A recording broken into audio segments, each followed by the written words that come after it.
Komunitas Sepit Tanjung Kapuas menyatakan sebagai berikut. Satu, menolak adanya berita hoaks yang bersisihkan provokasi ujaran kebencian yang bisa menimbulkan perpecahan, persatuan dan kesatuan. NKRI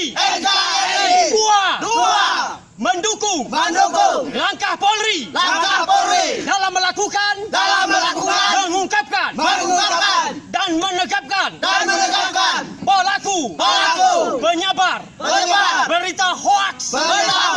Tiga, mengajak seluruh elemen masyarakat khususnya Kabupaten Sanggau untuk berpegang teguh menyebarkan kepada pihak lain dan tetap percaya dalam Bhinneka Tunggal Ika.